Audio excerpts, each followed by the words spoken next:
Dzina la Atate ndi la Mwana ndi la Mzimu Woyera. Amen. Ndikulandireni abale ndi alongo pano pa bwalo la Tilankhuleni Ambuye pamene Mulungu wathu afuna kutigawira mawu ake tsiku la lero. Lerotu ndi pa 1 Oktoba lachiwiri la Mulungu wa 26 pa chaka B. Ndipotu lero mpingo wathu wa Eklezia Katolika ukuchita chaka chokumbukira Teresa wa mwana Yesu. Teresa mwana Yesu ndi amene adabadwa mu chaka chija cha 1873 ndipo adamwalira mu chaka cha 1897. Adali Virigo ndipo ameneyu adalinso dokotala wa mpingo, adali wodzipereka, adamva zowawa mu moyo wake koma sadabwerere mbuyo, adapita mtsogolo. Teresa wa mwana Yesu atipempherere lero pamene ife tikufunitsitsa kuchita kufuna kwa Mulungu, makamaka kukhala ndi chidwi chopereka zimene tili nazo kwa Mulungu.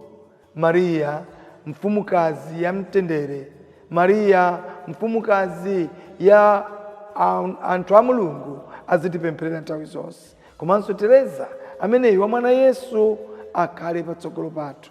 Musayiwale abale anga okondeka kuti leronso tikuyamba mwezi wa chibalalitso cha mpingo pa 1 Oktoba.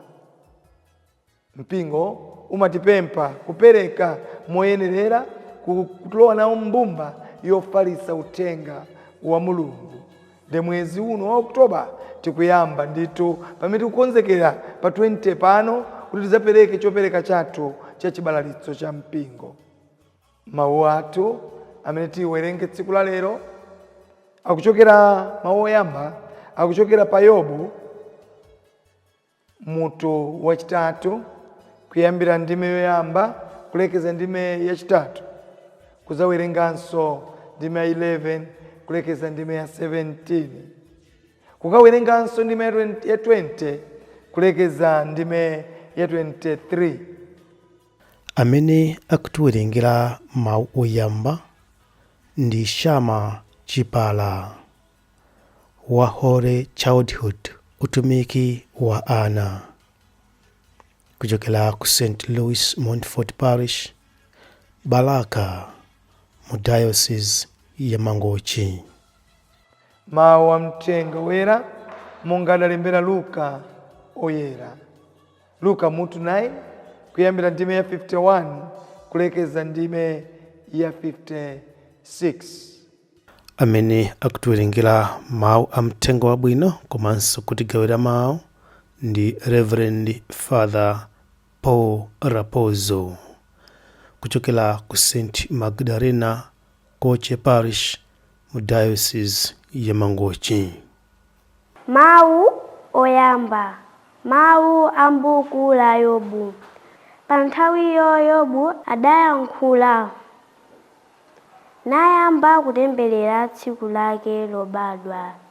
Adati, tsiku limene ine ndinabadwa litembereredwe, nawonso usiku umene mayi wanga adatenga pathupi pa ine utembereredwe. Bwanji sindinakangobadwa ofaifa, bwanji sindinangoti badu kufa. Chifukwa chiyani mayi yanga anandifungata? Chifukwa chiyani mayi yanga anandiyamwitsa? Ndidakafa pobadwa pomwe, bwezi ndikukhala nditagona.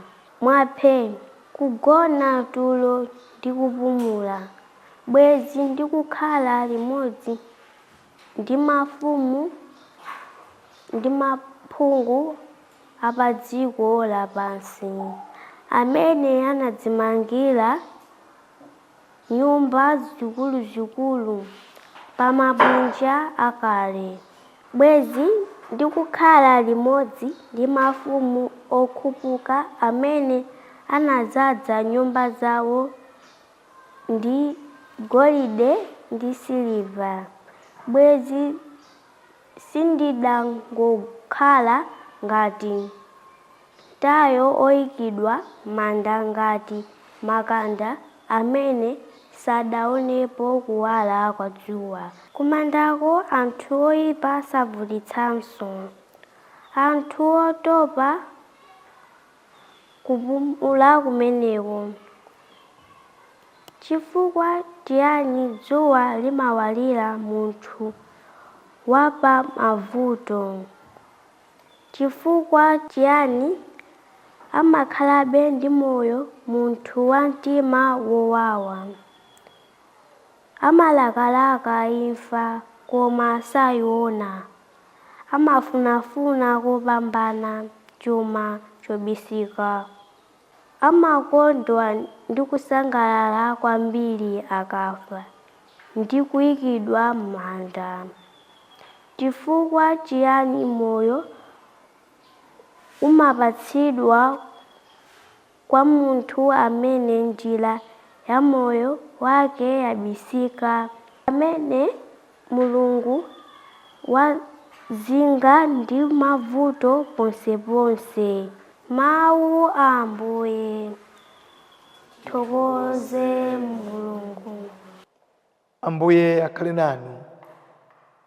Mawu a mthenga wera monga adalembera Luka oyera. Luka mutu 9 kuyambira ndime ya 51 kulekeza ndime ya 56.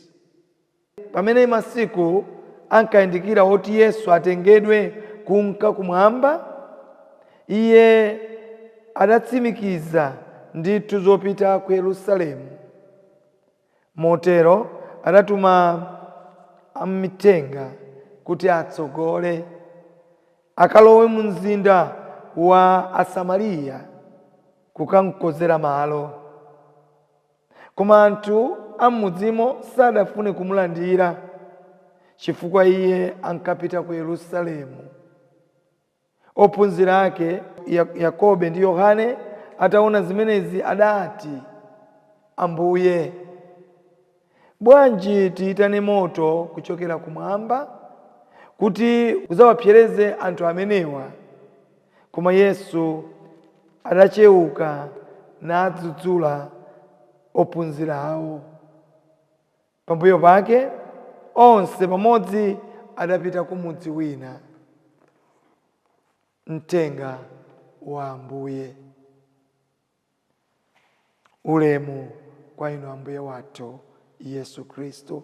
Abale anga okondeka, ndimanena kuti ife tili mkati mowerenganso buku lija la Yobu limene likutipatsa ndithu kulimba mtima, limene likutipatsa ndithu kuzindikira kuti Mulungu wathu nthawi zina amatipatsa mayesero osiyanasiyana, ndipo mayesero amenewa sitiyenera kubwerera mbuyo, tiyenera kupita chitsogolo.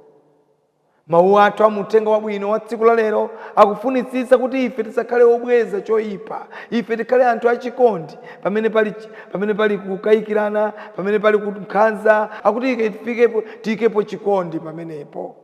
Abale anga okondeka, ndikukumbukira ine bwino lomwe mchaka cha 2014 pamene Malawi idali ndi chisankho cha dziko lonse cha mapresidenti, ma MP, ankhale makhansala.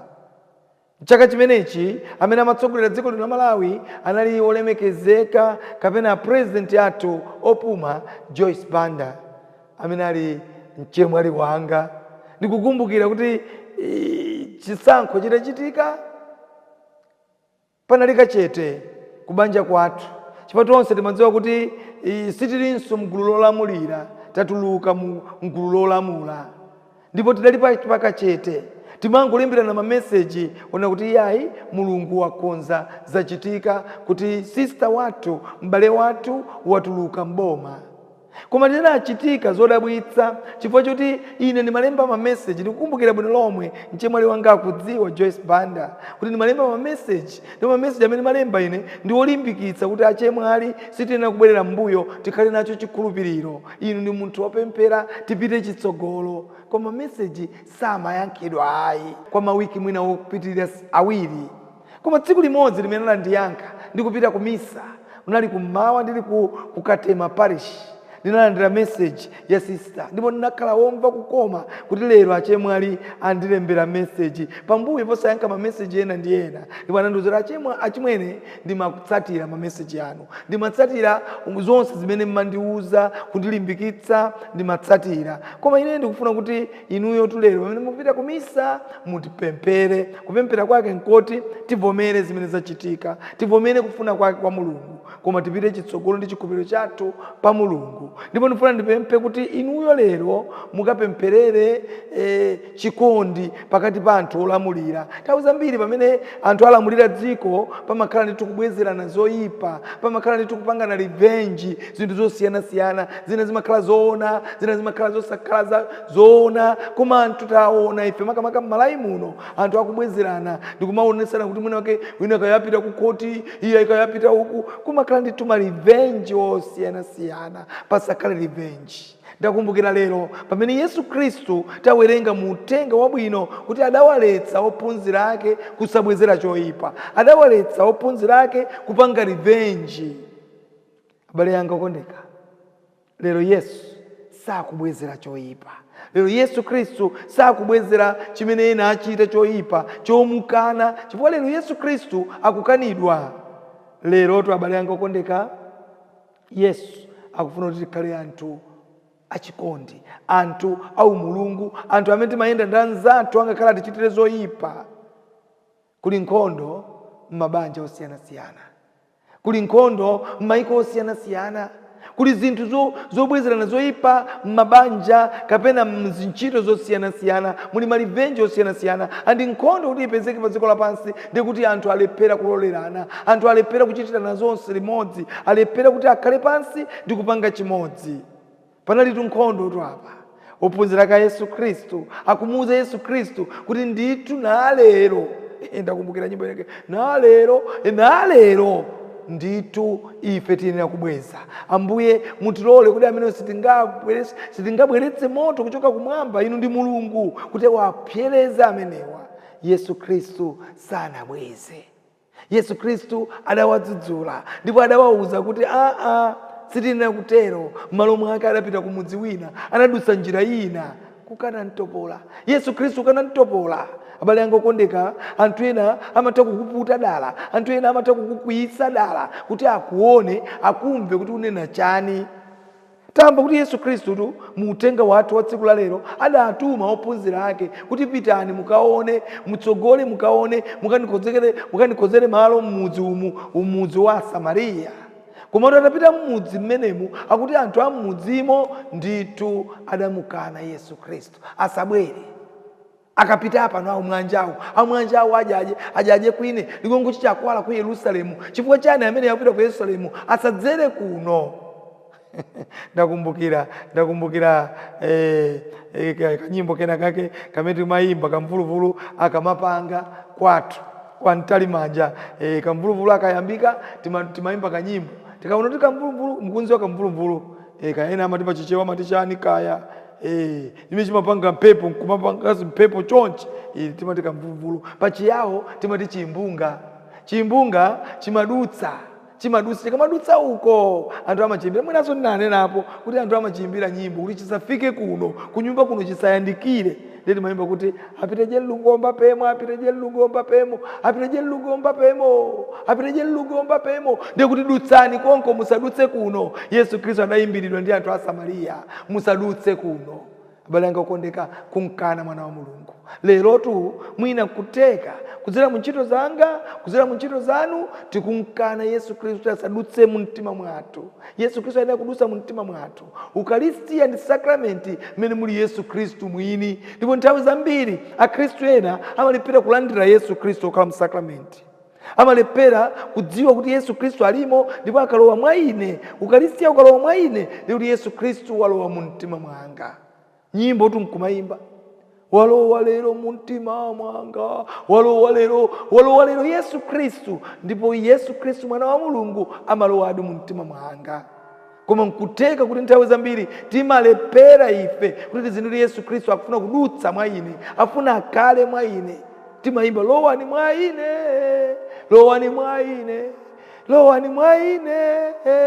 lowani mwa ine inu mtetezi wanga, mukhale mwa ine Yesu Khristu, mudutse mwa ine. Asamariya adamukana kuti asadutse kwawo. Adatuma bwinobwino anthu monga mmene achitira president akamapita kwina kulikonse, anthu amatuma atu kumakhala asilikali apita kale kukakonza malo, adapita amitenga kuti akakonze malo a Yesu Khristu. Koma ayi ndithu Yesu Khristu adalephera kudutsa, adakanidwa kudutsa. Abale anga okondeka, mudziwe kuti kukanidwa inu inali part and parcel of the life of Jesus Christ, part and parcel ya moyo wake wa Yesu Khristu. Amankana muzambiri, Afarisi amankana, Asaduki amankana, lero Asamariya akunkanaso. Koma abale anga okondeka, muzindikire kuti pamene akukanidwa chonchi, Yesu Khristu sana yese chintu choti akangane nawo. Nchifukwa kwazuzira ophunzira ake kuti palibetu apa zoti mukangane, palibetu apa zoti mubwezerane zoyipa. Tiye tisabweze tipite kumudzi wina. Ndimanena za nkhondo ine kuti mufunse za nkhondo zimene tili nazo m'mayiko athu osiyanasiyana. Ndi nkhondo zimene anthu salolerana. Ndakhalapo ine ku Kenya, ndinapitapo ku Kenya kukaphunzira kandi kakosi kamene ndinatenga ku Kenya. Ndinaona kuti mitundu ya ku Kenya silolerana, aliyense amapanga zake, palibe chikondi chenicheni, kandi Nkalenjini, kandi Nkamba, kandi ndani, onse amapanga aliyense zake salolerana. Ndipo mapeto ake kumakhala nkhondo, kumakhala kumenyana. Lero Yesu Khristu akutiphunzitsa kuleza mtima. Abale anga okondeka, kuleza mtima ndikofunikira koposa. Munthu akaleza mtima umapereka mtendere, amakhala peacemaker, opereka mtendere weni. Utenga watu wa tsiku la lero umenewo ukutiphunzitsa kuti ndithu ife ndife ana ake a Mulungu. Ndipo ngati tili ana ake a Mulungu tikhale anthu opewa zotidanitsa, zodanitsana, opewa zokangana. Ana akanidwa ndithu mwambiri. Pantanda Petro adamukana Yesu Khristu. Pantanda pamene Yesu Khristu adali kumwalira, abale ake anzache ophunzira ake a Yesu Khristu adankana, adamutawa. Lero anthu akumukana Yesu Khristu munjira zosiyana-siyana. Akumukana Yesu Khristu, Yesu adakanizidwa njira. Ndipo lero ife tikukananso njira ya chipulumutso. Tilipo ambiri lero amene tikumukana iye Mulungu njira zosiyana-siyana. Tikumukana Yesu Khristu kudzera m'machimo athu amene timachita tsiku ndi tsiku. Kodi ine ndimapanga bwanji, ndimayankha bwanji anthu amene sindigwirizana nawo pa zochitika za Yesu Khristu? Kodi ndimayenda nawo bwanji anthu amene santchula Yesu Khristu ngati mpulumutsi wawo? Kodi ndimapasa chikondi cha mtundu wanji anthu amene amanyoza chikhristu changa, amanyoza chipembedzo changa? Abale anga okondeka, lero Yesu Khristu walipatsa mtima oleza. Ndimakumbukira ine kumudzi kwathu, ndikachula mudzi anthu amaziwa kuti ndini Mtalimanja. Ndikuwa Mtalimanja kumene ine ndinakulirako, ndikudziwa kuti ilipo nthawi imene ndinkafuna kubwerera mbuyo, chifukwa ocheza nawo, okula nawo anali azinzanga, anyamata anzanga amene ndimakula nawo. Ndipo iwowa nthawi zina amatha kundiyimba nyimbo chifukwa kuti ndine Khristu, opembeza mafano iwe, ovala korona iwe, opemphera za Chikhristu iwe, Satana iwe, koma sindinabwerere mbuyo. Abale anga okondeka, lero likhale tsiku limene tonsefe tiphunzire kuti Mulungu wathu akufuna kuti tikhale anthu achikondi. Yobu naye lero akubweza moto.